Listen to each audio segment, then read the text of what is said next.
Palayamkottai bus நிலையம் அருகில் புதிதாக ஃபியல் ஃபைனான்ஸ் நிறுவனத்தின் திறப்பு விழா நடைபெற்றது. திறப்பு விழாவிற்கு ஃபியல் ஃபைனான்ஸ் நிறுவன நிர்வாக இயக்குனர் முப்பிராதி தலைமை தாங்கினார்.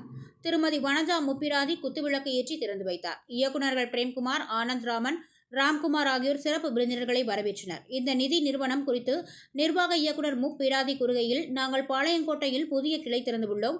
இங்கு சொத்தின் மீது அடமான கடன், வீட்டுக்கடன், வாகன கடன் மற்றும் அனைத்து இன்சூரன்ஸ் சிறந்த முறையில் செய்து தரப்படும். இது தவிர விரைவில் வரும் 19ஆம் தேதி அம்பாசமுத்திரத்திலும், வரும் 20ஆம் தேதி தென்காசியிலும் புதிய கிளைகள் திறக்க உள்ளோம். வாடிக்கையாளர்கள் ஆதரவு தர வேண்டும் என தெரிவித்தார். வணக்கம். நம்ம புடாதி ஃபியல் ஃபைனான்ஸ் மேனேஜிங் டைரக்டர். நம்ம ஃபியல் ஃபைனான்ஸ் இன்னைக்கு இங்கே பாளையங்கோட்டையில், திருநெல்வேலி பாளையங்கோட்டையில் ஓப்பன் பண்ணியிருக்கோம். இங்கே ஸ்டார்ட் பண்ணுறோம். நம்ம நிறுவனம் வந்து வீட்டு அடமான கடன், வாகன கடன், இன்சூரன்ஸு இதெல்லாம் நம்ம பண்ணுவோம். வீட்டு அடமான கடன் நம்ம எளிய மக்கள் எல்லாத்துக்கும் உதவி செய்யறதுக்கான நம்மளோட நோக்கமும் இந்த கம்பெனி ஆரம்பிச்சிருக்கோம். இப்போ நம்ம தென் தமிழ்நாட்டிலேருந்து ஆரம்பிக்கும். திருநெல்வேலி நம்ம சொந்த ஊர், அதனால் இங்கேருந்து ஆரம்பிக்கும். ஸோ நம்ம பிரான்ச்சு 2030 தென்னிந்தியா ஃபுல்லாக பண்ணுவோம். இப்போ நம்மளோட 19ஆம் தேதி நம்மளோட கிளை அம்பாசமுத்திரத்துலையும், 20ஆம் தேதி நம்மளோட கிளை தென்காசிலையும் ஓப்பன் பண்ணுவோம். ஸோ மக்களோட ஆதரவு எல்லாம் சிறப்பாக செஞ்சு தர முடியும் கேட்டுக்கிறோம். இவங்க என்னோட டைரக்டர்ஸ். ஸோ தொடர்ந்து ஆதரவு பண்ணுவோம். என்னுடைய இலக்கு மாதம் 1 கோடி ரூபா ஒரு பிரான்ச். நாங்கள் 3 பிரான்ச் இருக்குது இப்போதைக்கு சவுத்தில். ஸோ 1 இயரில் நாங்கள் ஒரு 15 பிரான்ச் போடுறோம் தமிழ்நாட்டில். இதுதான் எங்களுடைய நன்றி.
Chalo,